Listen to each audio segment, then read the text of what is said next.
시작할 때 이제 시작하게 되면 본격적으로 우리의 신앙이 자라고 우리의 믿음이 자라는 것은 이럴 때예요. 하나님의 말씀이 들리기 시작할 때입니다. 처음에 뭣도 모르고 교회 참석하고 뭐 친구를 따라 이웃의 전도회에서 교회 왔든지 아니면 모태 신앙으로 교회에서 이렇게 태어나서 자랐는데 어릴 때는 그냥 뭐 부모님이 신앙생활 하시니까 부모님께서 교회 다니시니까 그냥 교회가 그냥 내 삶의 어떤 한 부분이고 교회 생활이 내 삶의 어떤 문화 가운데 하나로 자라오다가 어느 순간 목사님의 설교가 들리기 시작하는 거예요.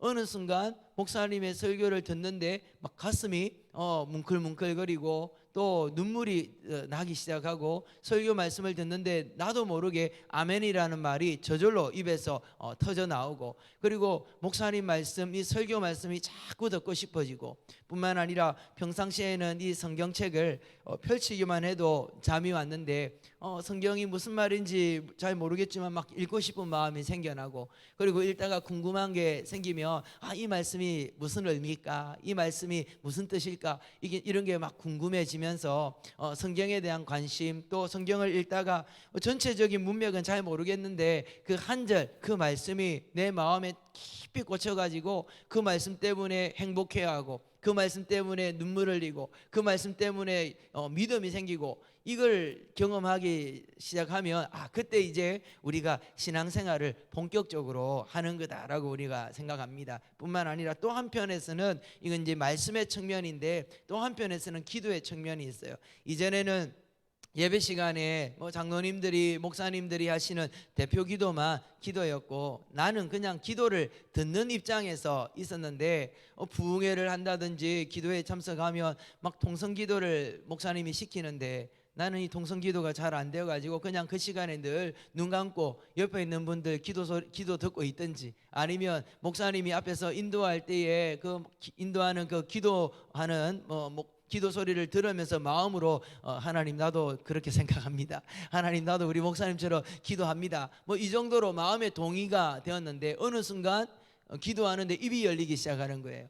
기도하는데 입이 열리고 내가 하나님 앞에 드리고 싶었던 그 기도를 이전에는 말문이 막혀가 드리지를 못했는데 막 입이 움직이면서 기도가 열렬하게 터지고 기도하는데 막 눈물이 나고 또 가슴이 뜨거워지고 막 손이 저절로 들어지고 이런 어떤 기도 생활이 시작되어지면 우리의 신앙이 이제 뭔가 급지를 깨고 태어나서 자라나기 시작하는 순간입니다. 그래서 이 말씀과 기도의 생활이 이제 교회 공동체나 목사님이나 어떤 인도자에 의해서 끌려가던 내 말씀 생활, 기도 생활, 예배 생활이 이제는 혼자서도 말씀을 읽고 싶어지고 혼자서도 기도를 하고 싶어지는 이런 신앙의 개인화, 내 개인이 신앙생활을 스스로 해나가려고 하는 그런 힘이 생기고 그런 소망이 생길 때 비로소 이제 우리는 신앙의 유아기적인 그런 어린 신앙을 벗어나서 자라나는 신앙으로 우리가 변화되어지는 것입니다. 그중에 우리의 신앙이 아주 독립적으로 좀 자라나서 이제 스스로 성장한다라고 싶을 때는 어떨 때냐면 이제 스스로 기도하기 시작할 때예요. 이렇게 금요기도에 스스로 기도하고 싶은 마음이 생겨가지고 찾아왔는데 다 같이 기도하고 막 이게 은혜를 받고 성령을 체험하고 기도하는 가운데 기도 응답이 주어지는 것을 이제 뛰어넘어서 혼자 집에 있을 때도 막 기도하고 싶은 마음이 일어나고 교회당에 지금 가면 사람이 아무도 없겠지만 나 혼자 가서라도 기도해야 되겠다 이런 마음이 생기면서 혼자 교회에 가서 또 기도실을 찾아서 기도하기 시작하면 그때부터 우리의 신앙은 이제 자라나는 신앙으로 하나님 앞에서 성장하는 신앙으로 우리가 세워지는 것입니다. 이처럼 우리의 신앙에 있어서 우리의 신앙을 성장시키고 우리의 믿음이 자라나는데 가장 중요한 두 가지의 축을 이야기한다면 하나는 말씀이고 그리고 하나는 기도이고 이 두 가지를 다 묶어서 우리는 하나님께 예배를 드리는 이 말씀과 기도 통합적으로 이 스스로 예배하는 우리의 신앙이 될 때에 비로소 우리는 신앙이 자라고 우리 신앙이 성장할 수 있다라고 생각합니다. 그런데 이 두 가지가 너무 중요한 것이고 하나님께서 우리에게 말씀 읽고 말씀 묵상하고 배우는 것을 너무 강조하시고, 또한 기도하는 것도 우리에게는 너무 중요한 것이기 때문에 우리가 말씀과 기도를 제대로 하면 하나님은 기뻐하시지만 또 가장 싫어하는 존재가 있어요. 누가 가장 싫어하겠어요? 마귀가, 귀신이 이걸 제일 싫어합니다. 그렇기 때문에 하나님께서 기뻐하시는 이 일을 방해하고 우리의 신앙이 온전하게 자라나는 것을 해방하기 위해서 마귀도 귀신도 역사를 한다라는 거예요. 그래서 우리가 생각할 때 성경 공부하는데 어떻게 마귀가 역사합니까? 역사할 수 있어요. 꼭 이단이나 뭐 이런 잘못된 교리에 접근하지 않는다 할지라도 하나님의 기록된 말씀을 제대로 배웠는데도 얼마든지 마귀가 역사할 수 있습니다. 어떻게 역사할까요? 그 말씀을 통해서 교만하게 만드는 거예요.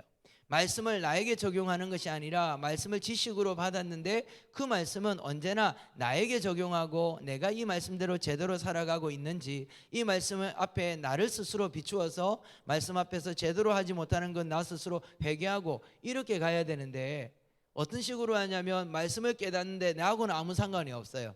나는 이거 다 지키고 있다라고 스스로 오해하고 있는 거예요. 그러면서 어떻게 합니까? 이 말씀을 우리 다른 사람들에게 이것을 기준으로 잣대로 세워버리는 겁니다. 그래서 이 말씀을 가지고 성도님들을 비판하고, 말씀을 자기가 알고 있는 말씀의 지식을 가지고 교회의 직분자들을 비판하고, 심지어는 자기가 알고 있는 말씀의 지식과 교리의 지식을 가지고 목회자들이나 담임 목사님을 또 이렇게 비판하는 그런 어떤 교만함에 빠지게 하는 것도 이 마귀가 하는 짓이라는 거죠. 우리는 성경인데 하나님 말씀 공부하는데 어떻게 마귀가 접근할 수 있느냐? 교묘하게 접근을 한다는 겁니다. 우리가 어떻게 알 수 있어요? 예수님 시대에 바리새인들, 서기관들, 여러분 그들이 갖고 있었던 게 무엇입니까? 구약 성경이었어요. 그런데 그 구약 성경을 가지고 교묘하게 그 율법의 말씀을 가지고 예수님을 비판하고 예수님을 판단하고 예수님을 정죄하는 일에 말씀을 사용했던 것을 우리가 다 알고 있지 않습니까? 기도도 마찬가지예요. 우리는 기도만 열심히 하면 우리의 신앙이 자라날 것 같지만 사실 마귀는 우리가 기도할 때에 또 교묘하게 그 영적인 이 활동을 통해서 우리를 속이고, 오히려 그 기도하는 것을 통해서 자라기는 자라는데 잘못 자라게 한다는 거예요. 우리가 여러분 자라는 것도 중요합니다. 그런데 이게 바르게 자라야지, 삐뚤어지게 자라면 오히려 더 이게 심각한 문제가 생긴다라는 것이죠. 그래서 이 기도할 때에 잘못된 기도에 대한 지식들, 기도에 대한 잘못된 경험을 하게 함을 통해서 자라는데 자꾸 이상하게 자라는 거예요. 삐뚤어지게 자라는 거예요. 그래서 기도를 해서 어떤 영적 체험을 하고 하나님 주시는 은혜를 받은 것 같은데 실제로는 그것을 통해 마귀가 역사하는 겁니다. 그래서 나는 이만큼 기도하는 사람인데, 나는 하루에 5시간 이상 기도하는데 목사님은 하루에 몇 시간 3시간도 채 기도하지 않고 어떻게 설교를 할 수 있노? 이렇게 막 비판을 한다든지, 내가 기도하는 중에 환상을 봤는데 누구 집사님 회개해라더라, 뭐 이렇게 막 이상한 말들을 예언이랍시고 이렇게 막 하면서 다니는 분들을 보면, 야, 저분들은 잘하기는 잘하는데 정말 크게 잘못되게 잘하고 있구나라는 것들을 볼 때가 있습니다. 굉장히 위험한 그런 모습들이죠. 일전에 있던 교회에서도 어떤 분이 하루는 이렇게 남루하게 옷을 차려입은 분이 교회를 찾아오셨어요. 와가지고 담임 목사님을 뵙자는 겁니다. 그래서 제가 있었던 교회 아시다시피 큰 교회니까 아무나 담임 목사님 소개시켜주고 그렇게 할 수 없거든요. 그게 어떻게 오셨습니까? 이러니까 자기가 기도하는 중에 하나님의 계시를 받았대요. 그래서 이 교회에 가가지고 담임 목사님을 위해서 안수기도 해주라고 하나님의 지시를 받고 왔다는 것입니다. 그래가지고 그 교회 와가지고 담임 목사님을 안수기도 해주기 위해서 축복하고 안수기도 해주고 이 교회를 위해서 자기가 사명을 받고 왔다라는 겁니다. 여러분, 그럴 때 어떻게 해야 될까요? 제가 볼 때는 전혀 그분이 하나님께 그런 계시를 받은 분과 같지 않아요. 그 안에 정말 영적으로 자기 스스로를 엄청나게 대단한 사람으로 여기는 그런 교만함이 가득 차 있는 것을 바라보게 됩니다. 그분이 기도를 많이 하는 분이겠죠. 그러니까 그런 음성도 듣고 그런 계시도 받고 그렇게 했겠죠. 그런데 마귀는 우리가 기도를 많이 한다고 해서 접근하지 못하는 게 아니에요. 우리가 기도를 많이 하는 것만큼 중요한 것은 기도를 바로 알고 바로 하는 것입니다. 성경은 기도에 대해서 많이 말씀하시지만 또 함께 우리 주님께서 기도에 대한 바른 가르침들을 우리에게 가르쳐 주고 있습니다. 그래서 오늘 우리 이 금요 심야 기도회 때는 하나님께서, 예수님께서 우리에게 가르쳐 주시는 기도의 자세, 기도의 태도, 그리고 그 기도의 자세와 기도의 태도를 가지고 하나님 앞에 깊이 나아가 기도하는 그런 은혜를 함께 누리는 밤이 되기를 주의 이름으로 축원합니다. 자, 오늘 우리가 보니까 본문에 나타나는 잘못된 기도의 두 가지 대표적인 태도가 나옵니다. 첫 번째는 어떤 기도입니까? 외식하는 기도예요. 한마디로 말하면 교만한 기도라는 것이죠. 가시적이고 사람들에게 내가 이 정도 기도하는 사람인데, 내가 이렇게 기도하는 경건한 사람인데, 이것을 드러내고 사람들에게 뽐내고 사람들에게 과시하려고 기도하는 것은 하나님께서 더 이상 그 기도에 대해서 상급을 주지 않는다. 쉽게 말하면 그 기도는 하나님이 듣지 않으신다라고 말씀을 하시는 겁니다. 왜냐하면 여러분 당연한 거예요. 이 기도는 자신이 다른 사람들에게 가시하고 보여주기 위해서 하는 기도죠. 누구에게요? 사람들에게. 그러니까 그 기도는 사람들이 들었으면 되었어요. 자기가 기도할 때 하나님께 드리려고 하는 기도가 아니었기 때문에 하나님이 안 들으신다라는 겁니다. 의도 자체가 하나님께 드리는 것이 아니었잖아요. 그래서 기도하는 것에 대해서 자랑하고 기도하는 것에 대해서 사람들에게 뽐내고 내가 이 정도 기도하는 사람인데 하면서 또 기도하지 못하는 연약한 사람들을 우습게 여기고 그런 사람들을 비판하고 비난하는 그런 기도 하나님께서 절대로 듣지 않는다, 이렇게 우리에게 가르쳐 주시고 있습니다. 그래서 우리는 늘 이 경건 생활이라는 게 사실은 외줄타기를 하는 것 같이 조심스러운 거예요. 우리가 열심히 나아가야 되겠지만 언제나 열심히 나아가면서 함께 무엇을 확인해야 되냐면 방향을 반드시 확인해야 됩니다.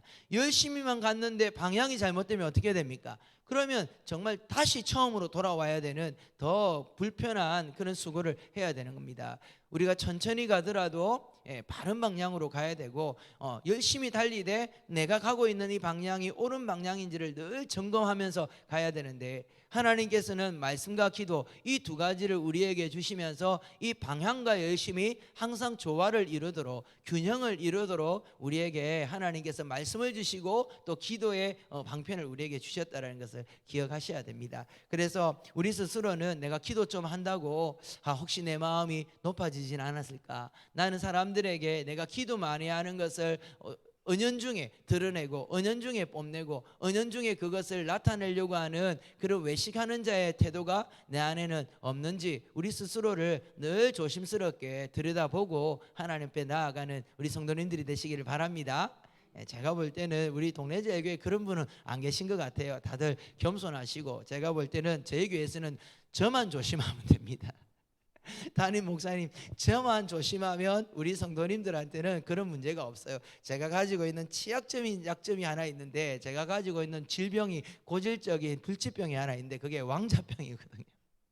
그래서 저만 그 병을 고치면 우리 성도님들은 아무 문제가 없습니다. 앞전에 있던 교회에서 제가 이제 거기서 나올 때, 사임하고 나올 때 담임 목사님께서, 담임 목사님께서 저에게 해주신 충고의 말씀이에요. 너는 다 좋은데 왕자병을 고쳐야 된다. 그게 농담처럼 하는데 목사님이 10년 동안 똑같은 말을 했기 때문에 10년 동안 한 농담은 뭡니까? 그건 진담이라는 것이죠. 그래서 제가 다쳐가지고 병원에 입원해 있을 때도 오셔가지고 하신 첫 마디가 그래요. 니는 니 없으면 온천교회가 안 돌아가는 줄 알았지. 니 안 와도 아무 문제 없겠다. 그런 말씀을 해가지고 제가 굉장히 속상했어요. 저는 진짜로 제가 병원에 한 달 누워 있으면 교회 큰일 날 줄 알았거든요. 제가 없는 사이에 새 가족도 많이 오고 청년부도 막 더 많이 부흥하고 솔직히 좀 속상하더라고요. 자, 두 번째는 우리 주님께서 중언부언하는 기도하지 마라 라고 말씀합니다. 여러분, 중언부언하는 기도는 어떤 말일까요? 우리가 생각할 때 이 말씀을 이렇게 해석하고 적용하는 분이 있어요. 우리가 기도할 때 하나님 앞에 또렷또렷하게 서론, 본론, 결론 나누어 가지고 또렷하게 사람이 알아들을 수 있게 이렇게 기도해야지 뭐 무슨 말인지도 모르게 주여 이렇게 하는 기도는 안 된다. 이거는 중언부언하는 기도라서 하지 말했다. 그렇게 이해를 하시는 분들이 있어요. 여러분 절대로 그렇지 않습니다. 여기서 중언부언이라는 것은 의미 없이 진심이 담기지 않은 그런 말로 하는 기도를 중언부언이라는 거예요. 우리가 하나님 앞에 기도할 때 어떻게 늘 마음이 정말 애가 타고 간절한데 논리적으로 하나님 앞에 기도할 수 있어요. 여러분 사람이 사람한테 말할 때도 너무 답답하면 여러분 한 번씩 병원에 가보면 위급한 환자들 이렇게 가족들이 모시고 오시잖아요. 그러면 의사 선생님이 어떻게 됐습니까? 이러는데 거기서 논리적으로 그걸 선생님 저희 어머니께서 6시쯤에 이런 증세를 보이시다가 식사하신 이후에 배가 조금 아프더니 그 복통이 이렇게 내려가 졌대 해갖고 논리적으로 시간적으로 딱딱 이렇게 말하는 환자의 보호자들 보신 적 있습니까? 그분들은요 죽기 살기로 이야기합니다. 선생님 살려주세요. 선생님 살려주세요. 제가 그런 분들을 응급실에서 본 적이 여러분들도 있으시죠. 그 환자의 그 보호자한테 논리적으로 말이 안 되는 거예요. 그런데 그 환자의 보호자가 의사 선생님한테 살려주세요 살려주세요 하는데 계속 그 말만 반복합니다. 여러분 그게 중언부언입니까? 그건 아니에요. 그 어떤 기도보다도 절박하고 진실하고 간절한 기도입니다. 근데 여기서 중언부언이라는 것은 예수님께서 이 사람들에게 가르칠 때 이방인들처럼 기도하지 마라. 이방인들은 어떻게 합니까? 하나님과 우리 사이의 이 기도는 인격적인 교제가 되어야 되는데 전혀 인격적인 교제 없이 내가 할 말만 계속 한다라는 거예요. 내가 할 말만 마치 기계에게 녹음기를 틀어놓은 것처럼 계속 의미 없는 말을 반복한다라는 거예요. 여러분 예수를 안 믿는 사람들도 기도 많이 합니다. 그리고 여러분 다종교의 사람들도 기도 많이 합니다. 어쩌면요 우리 기독교보다 더 열심히 기도하는 분들 많아요. 절에 다니시는 분들 새벽에 하는 그 공양하시는 분들 있잖아요. 새벽 4시부터 일어나 가지고 저 팔공산 이런 데 올라가 가지고 빌고 하잖아요. 그리고 무슬림들 보십시오. 이슬람 교도들은 하루에 3번 딱 되면 기도 시간 되면 반드시 그 자리에 앉아서 기도합니다. 그분들은요 우리보다 더 열심히 기도해요. 그렇지만 그분들의 기도와 우리의 기도가 다른 게 뭘까요? 하나님께서 우리에게 가르쳐 주신 기도는 단순한 우리의 소원을 아뢰는 그런 주문처럼 그렇게 내 소원을 계속 반복하면 내가 믿는 신이 듣고 들어줄 수도 있고 안 들어줄 수도 있고 이런 게 아니라는 거죠. 이건 이방인들이 하는 거라는 거예요. 이방인의 반대는 뭡니까? 하나님의 자녀이죠. 그러면 하나님의 자녀가 아버지 하나님께 드리는 기도는 어떤 것일까요? 대화하는 것입니다.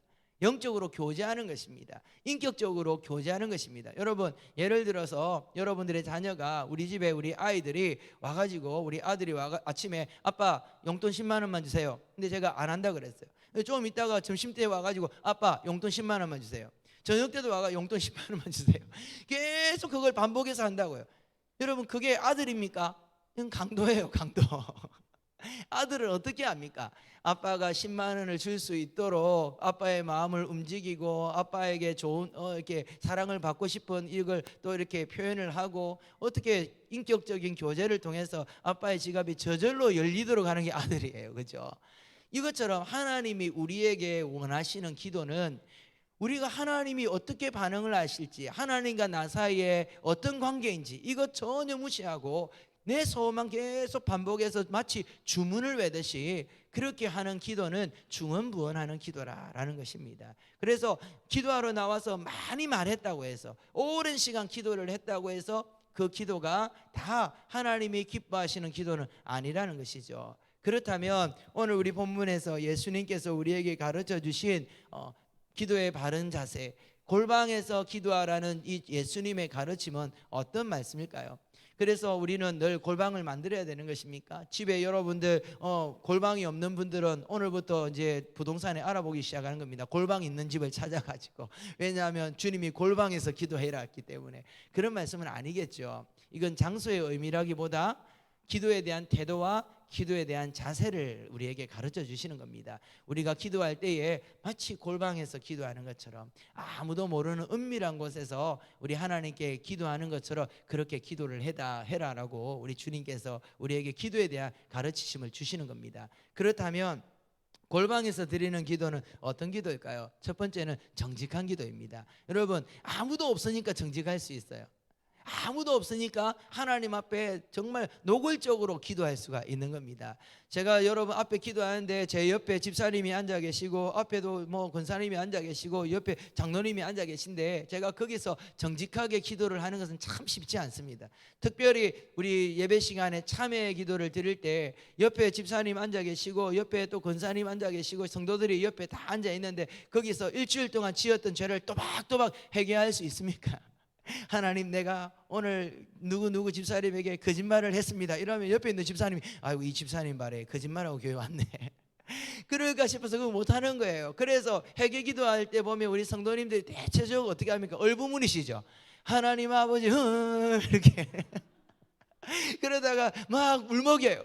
울먹이는데 이 말이 절대 입 밖으로는 안 나와요. 예, 여러분 어쩔 수 없는 겁니다. 옆에 있는 사람이 있는데 내 마음은 진실되지만 우리가 어떻게 그 할 수 있습니까? 그리고 또 그렇게 기도하셔야 되는 거예요. 우리가 옆에 사람이 있는데 하나님, 내가 김 집사님을 일주일 내도록 미워하고 원수처럼 여겼습니다. 옆에 김 집사님이 듣고 있다가 눈이 벌쩍 뜨이는 거예요. 아니, 나를 미워했다고? 그럴 수 없잖아요. 그런데 아무도 없는 골방에서는 하나님 앞에 우리가 정직하게 나아갈 수 있죠. 내가 지었던 모든 죄를, 사람이 아무도 없으니까, 이 기도 누구밖에 안 들으시니까, 하나님밖에 듣지 않으시니까 우리 하나님 앞에 정말 벌거벗은 모습으로 하나님 앞에 정직하게 드릴 수 있지 않습니까? 하나님께서 우리에게 골방에서 기도해라 라고 말씀하시는 것은 골방에서 아무도 없는, 사람들이 아무도 없고 하나님과 나밖에 없는 그런 상황, 그런 공간 안에서 기도하는 것처럼 하나님 앞에 정직하게 기도를 해라 라고 말씀하시는 겁니다. 또한 우리가 골방에서 기도할 때는 우리의 모든 마음, 우리의 감정, 우리의 의지, 우리의 생각 다 내려놓을 수 있잖아요. 여러분, 우리가 경계가 해제가 되고 무장이 해제된다. 어떨 때 그렇던가요? 감정이 그냥 다 풀어지고 마음껏 목 놓아 울고 그리고 마음껏 하고 싶은 말 하고 그럴 수 있는 데가 어디였습니까? 우리 어머니의 품, 아버지의 품. 여러분 기억나시죠? 이제 어른이 되면 될수록 감정을 쏘기기 시작해요. 어른이 되면 될수록 이제 부모님이 내가 의지할 만한 이제 능력이 좀 없어지고 어머니께서 아버지께서 이제 연로해지셔가지고 예전처럼 내가 의지할 대상이 아니라 내가 그분을 보호해야 될 대상이 되면 사실 그럴 기회도 이제 없어지는 것 같아요. 그런데 어린아이 때는 어떻습니까?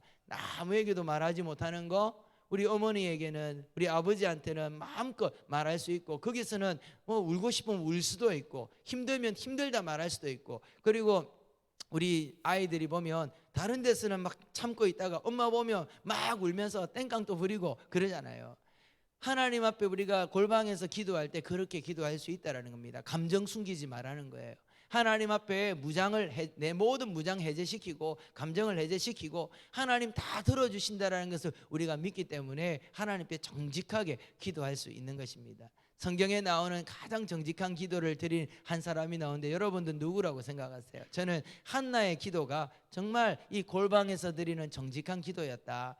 그가 얼마나 하나님 앞에 정직하게 기도를 드렸는지 엘리 선지자가 볼 때 마치 술에 취해가지고 정신이 없는 사람처럼 보일 만큼 그렇게 하나님 앞에 흐느끼며 울며 기도했던 것을 우리가 성경에서 보아서 알고 있지 않습니까? 이것처럼 골방의 기도는 하나님 앞에 내 마음도 나의 생각도 나의 감정도 다 내려놓고 정직하게 자유롭게 마치 엄마의 품에 아버지의 품에 안겨서 자유롭게 기도하는 것처럼 그렇게 기도해라 라는 것이죠.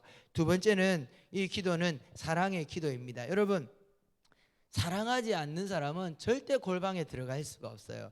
골방에서 기도하라는 것은 오늘 우리가 읽은 말씀 중에도 보니까 예수님께서 은밀한 중에 계시는 하나님께 기도해라, 이 말씀은 거기에 아무도 없고 누구만 있다라는 거예요. 하나님밖에 계시지 않아요. 그리고 거기에 나 혼자 있습니다. 하나님과 나와 둘이 있는 것이죠. 여러분, 사랑하는 사람끼리 아무도 없는데 두 사람이 있는 것은 좋은 일입니까? 나쁜 일입니까? 여러분, 그거보다 행복한 게 없죠.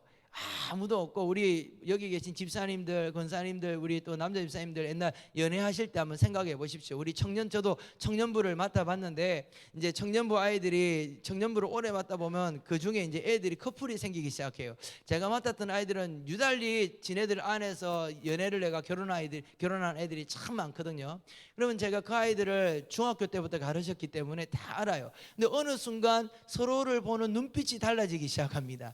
그러면서 어느 순간 앉을 때마다 이상하게 둘이 같이 앉아요. 그리고 이상하게 둘이만 있으면 다른 애들을 자꾸 쫓아냅니다.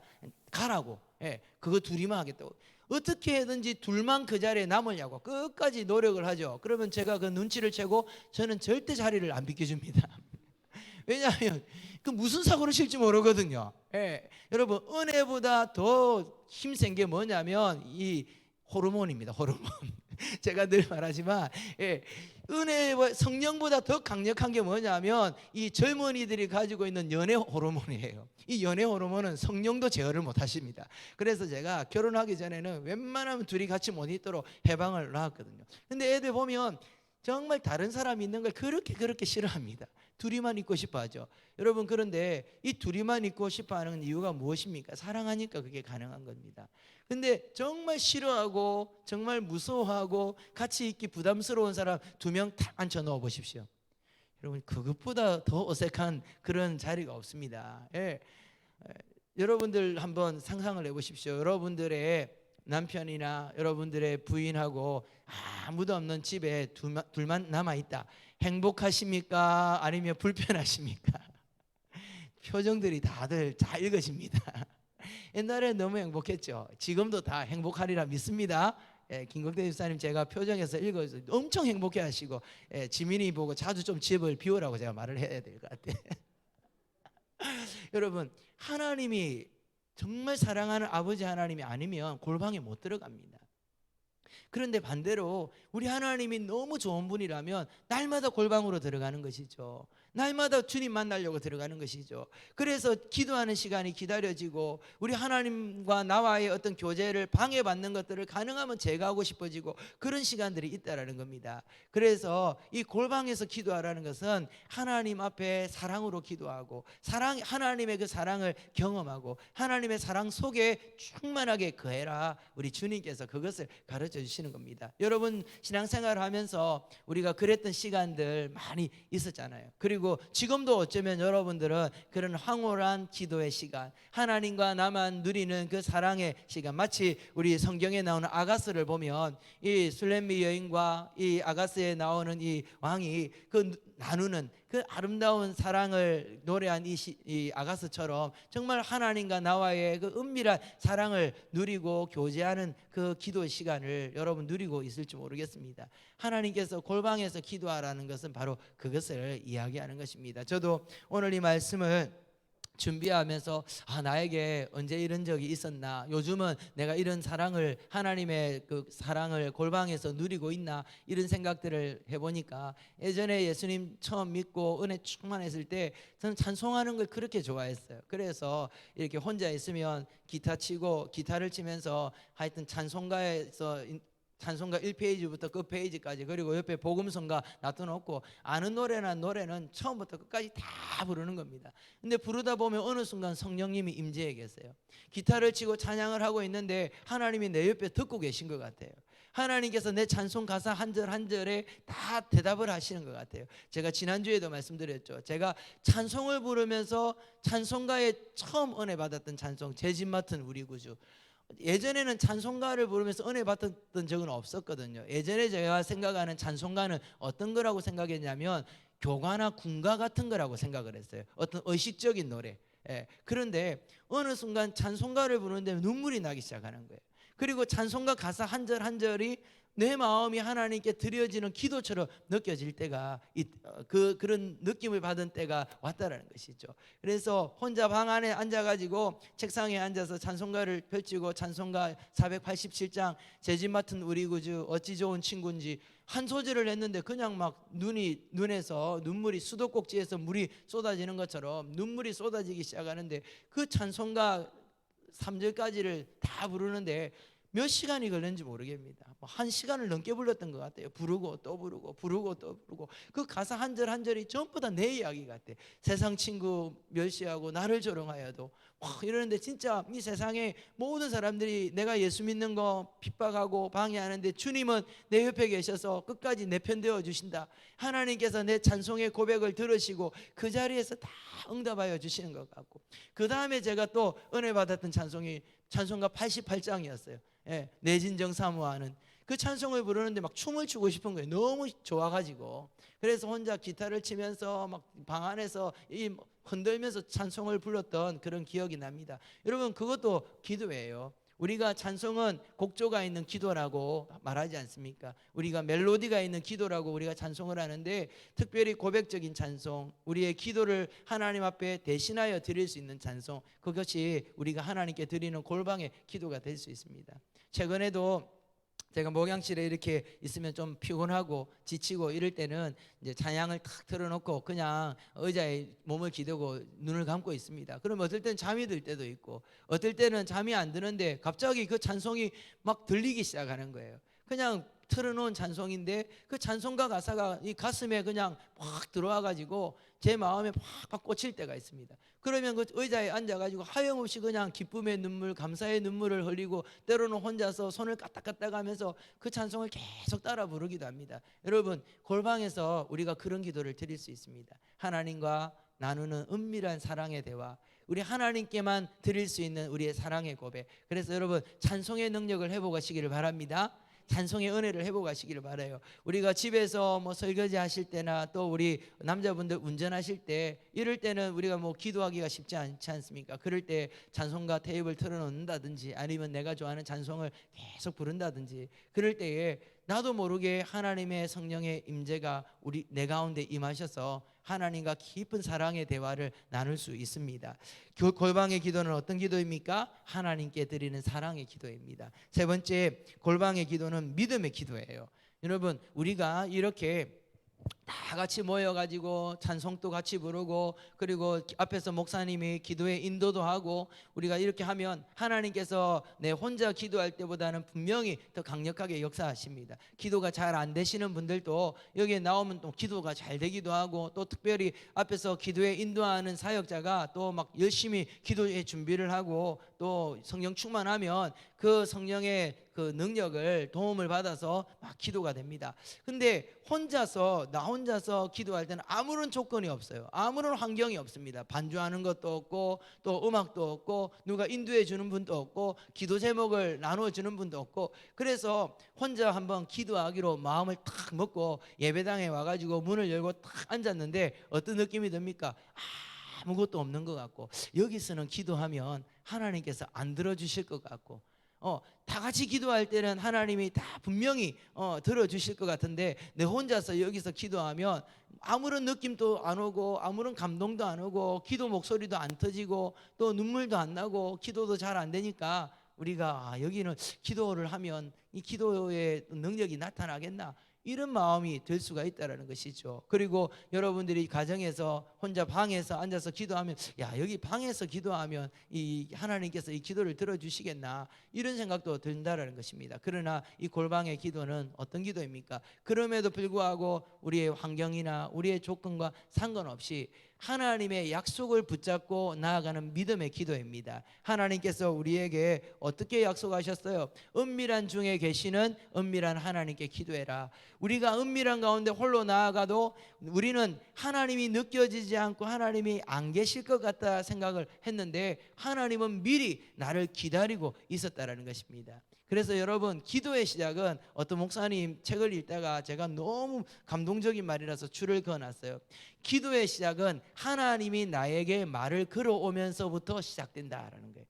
우리는 기도는 내가 먼저 말하는 거라고 생각을 하잖아요. 우리가 와가지고 기도 이제 해야지 하면서 찬송가 몇 장 부르고, 그리고 하나님 앞에 감사기도 드리고, 이렇게 성령이 임할 때까지 막 내가 열심히 기도하면, 내가 열심히 기도를 달구면 어느 순간 하나님께서 내 정성을 보시고, 하나님께서 나의 열정을 보시고, 이쯤 되면 내가 기도에 응답해도 되겠다 해서 하나님 나타나실 것 같다라고 우리가 생각을 하는데, 그게 아니라는 거예요. 기도의 시작은 하나님이 먼저 우리에게 말을 걸어오면서 시작된다는 겁니다. 그 말은 우리가 기도하러 나아갈 때에 하나님이 먼저 우리를 기다리고 계시다는 거예요. 어디에서? 골방에서, 은밀한 가운데서 하나님이 나를 홀로 만나기를 원하신다는 것입니다. 그래서 여러분, 우리가 나아갈 때는 이것을 믿어야 되는 겁니다. 하나님이 살아계신 것과 하나님께 나오는 자에게 상 주시는 하나님이라는 것을 우리는 언제나 믿고, 내가 골방에 들어가도 하나님 거기 계시고, 교회당에 나와도 하나님 여기 계시고,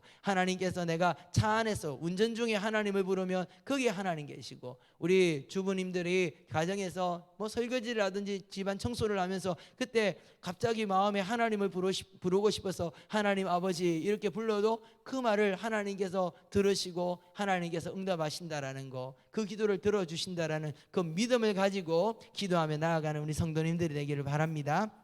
그렇다면 마지막으로 이렇게 골방에서 기도할 때 우리에게 하나님께서 어떤 은혜와 어떤 유익을 주십니까? 먼저는 가장 큰 유익이에요. 하나님을 1대1로 만나는 은혜를 누리게 됩니다. 여러분, 높은 사람, 정말 귀한 사람, 여러분들 우리가 단체로 만나는 경우는 가끔씩 있어요, 그죠? 근데 1대1로 독대하는 거, 여러분 그거 얼마나 큰 영광입니까? 우리 중고등부 친구들 여기 뭐 있는데 요즘은 중고등부 아이들이 제일 좋아하는 연예인 BTS잖아요, 그죠? 예. 오죽했으면 제가 그 방탄소년단 걔들을 알겠습니까? 그 애 중에 하나가 저 금사동에 살았거든요. 금사동 출신이에요. 그래서 그 금사동에 가면 걔 살았던 골목도 막 유명하고 그렇다고 제가 들은 바가 있습니다. 근데 우리가 그런 연예인들, 우리 여기 계신 또 집사님 권사님들은 뭐 조용필, 뭐 나훈아 이런 사람들 좋아할지 모르겠는데 연예인들 멀리서 본 적 있어요, 그죠? 그리고 단체로 볼 수는 있습니다. 그런데 그 사람하고 1대1로 차를 마셨다, 1대1로 커피를 마시고 1대1로 식사를 했다. 여러분 얼마나 영광스러워요. 우리가 겨우 인기 연예인 한 명 1대1로 만나가지고 차 마시고 식사한 것도 우리한테는 그렇게 큰 영광이고 자랑스러운데, 혹시 악수라도 하면 어떻게 됩니까? 제가 예전 어릴 때 이선희하고 악수 한번 했었거든요. 이 손을 내가 진짜 평생 안 씻을래 했는데 사실 악수한 게 아니고 슬쩍 스쳤어요. 막 흔들다가. 예. 그런데 여러분, 하나님을 독대를 한다, 이것보다 더 큰 영광이 어디 있을까요? 시편 84편 7편에 보니까 하나님께서 시온의 대로에 대해서 이야기하면서 그 시온의 대로를 향하여 주님께 나오는 자에게 하나님께서 각기 나타나는 은혜를 주신다, 이렇게 말씀하십니다. 각기 나타난다, 이 말이 무슨 말? 한 사람 한 사람 따로따로 다 만나 주신다라는 거예요. 여러분, 우리가 하나님을 회중 가운데 만나는 것, 여러분 너무 큰 은혜입니다. 그런데 하나님께서 따로 만나 주시는 거예요. 따로 이름 한 명 한 명을 탁 부르면서 무차나 따로 목사님하고 좀 만나자, 이건 이제 무섭지, 그지? 근데 하나님께서는 따로 만나자, 너한테만 특별히 줄 상이 있어, 너한테만 특별히 줄 은혜가 있어, 너한테만 특별히 말해줄 비밀스러운 이야기가 있어. 여러분, 이것보다 더 큰 영광이 어디 있을까요? 우리가 하나님 앞에 골방에 나아가 기도할 때 받는 은혜가 그겁니다. 우리 동네 제일교회 모든 성도들에게, 우리 동네 제일교회에게 주실 사명과 은혜가 있지만 따로 한 명 한 명 불러서 박 집사님, 내가 집사님한테만 특별히 말하고 싶은 이야기가 있어요. 우리 김 집사님, 집사님한테 특별히, 집사님한테 딱 맞는 은혜 따로 내가 준비해 놓은 게 있어요. 우리 김 권사님, 권사님한테만 주려고 내가 따로 만들어 놓은 선물이 하나 있는데 이건 따로 만나야 됩니다. 여러분, 우리가 골방에서 하나님을 만나는 그 1대1의 그 귀한 시간에 우리가 그런 은혜를 누린다는 것입니다. 두 번째로는 성령의 충만한 임재를 느끼고 하나님의 음성을 들을 때도 있어요. 여러분, 우리가 이렇게 심야기도 열심히 하고 성령 충만 받고 또 뒤에 기도를 좀 더 열심히 하다 보면 하나님의 성령이 특별히 임하실 때가 있어요. 그러면 그 성령의 임재의 여운이 아침이 되어도 가시지 않을 때가 있습니다. 아침에 일어났는데 보통 때는 일어나면 더 자고 싶고 피곤해서 별로 이렇게 그런 이야기가 안 나왔는데, 그날 아침 따라 일어나는데 입에서 나도 모르게 주님 사랑합니다, 뭐 이렇게 하루를 시작할 때 있어요. 일어나는데 나도 모르게 할렐루야 또는 찬송이 막 입에서 흘러나올 때가 있습니다. 근데 심지어는요, 어떨 때는 운전을 하고 가는데 옆에 주님 앉아 계신 것 같아요. 실제로 손을 잡으면, 손을 뻗으면 손에 잡힐 것 같아요. 뭐 실제로 잡힌다는 게 아니라 그만큼 하나님이 가까이 느껴질 때가 있다라는 것이죠. 이러한 하나님의 직접적인 임재, 하나님의 간절한 이런 은혜로운 임재는 우리가 골방에서 주님을 만날 때 우리에게 부어주시는 은혜입니다. 마지막으로는 우리의 믿음이 견고해지고 우리의 영혼이 솟생케 되어집니다. 골방에서 하나님을 깊이 일대일로 만나고 나면 우리의 믿음이 단단해지죠. 그리고 내 마음의 지침과 내 마음의 어떤 무거운 것들, 내 안에 있던 상처들, 이게 나도 모르는 사이에 그냥 싹 회복될 때가 있어요. 우리 열왕기서에 보면 엘리야가 이세벨을 피해가지고 하나님 내 차라리 죽으면 좋겠습니다 이라고 도망갔을 때에 하나님께서 엘리야를 회복시킨 방법이 무엇입니까? 엘리야에게 잠을 자게 만드는 거예요. 엘리야를 자게 만드는 겁니다. 자고 있는 동안 어떤 일이 일어나죠? 하나님께서 그를 만지십니다. 일어나니까 먹을 것을 먹이십니다. 또 잠을 재우십니다. 여러분, 그래서 때로는 교회에서 기도하다가 잘 때 있잖아요. 졸릴 때 있잖아요. 저는 그것도 기도라고 생각합니다. 제가 아침에 새벽 기도하다가 너무 피곤할 때는, 우리 성도님들이 계실 때는 제가 그래도 끝까지 버티거든요. 그래서 성도님들 딱 보고 오늘 우리 목사님 좀 피곤하다 이럴 때는 빨리 집에 가주시기를 바랍니다. 여러분들 집에 가고 나면 그때는 아유 하나님 난 너무 힘들고 너무 피곤한데 오늘은 그냥 잘게요 이러면서 이 의자에다가 책상을 이렇게 의자 책상을 기대는 게 아니라 의자에다가 이마를 기대고 뭐 한참 어떨 때는 1시간씩 잘 때도 있어요. 눈을 떠보면 7시가 훌쩍 여덟고 8시 가까울 때 있는데, 그런데 참 이상하죠. 그렇게 나면 찝찝해야 되잖아요. 기도할 시간에 졸았는데. 그런데 일어나면 마음이 굉장히 가벼워져요. 성령의 임재가 제 가운데, 성령의 임재의 여운이 남아있고 몸도 회복되어지고 그럴 때가 있습니다. 불편한 자리인데 내가 조는 그 시간에 성령님께서 오셔서 나의 몸은 피곤하고 내 육신은 피곤에 지쳐서 잠이 들어있다 할지라도 우리 하나님께서는 그 시간 내 영혼을 만지시고 내 영혼을 소생시켜 주신다라는 겁니다. 그래서 어떤 분이 그렇게 기도에 대한 이야기를 이렇게 적었어요. 기도하다가 조는 것은 괜찮다. 그것은 은혜의 수면이다. 그 시간 하나님이 무슨 일을 하는지 그것은 하나님만 알고 계신다. 우리가 졸고 있는 그 시간에도 우리가 기도하려고 하는 그 마음을 우리 주님 아시기 때문에 하나님께서 우리에게 이렇게 말씀하시는 거예요.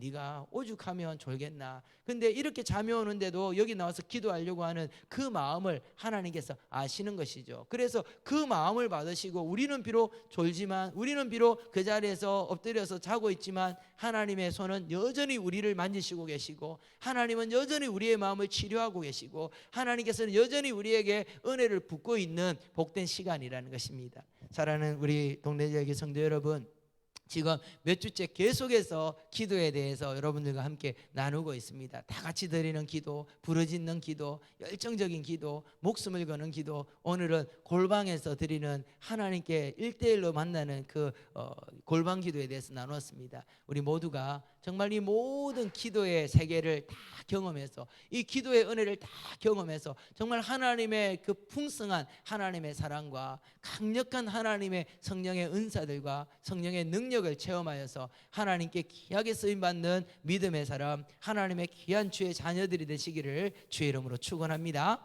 우리 이 시간에 함께 말씀 생각하면서 찬양하여 나아가겠습니다. 우리 성령 하나님 나를 만지소서.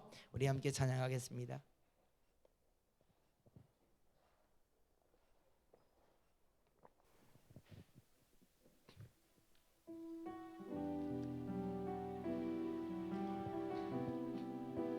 우리 가사를 생각하시면서 이 가사 하나하나가 나의 기도가 되도록 우리 하나님께 고백하며 찬양하겠습니다.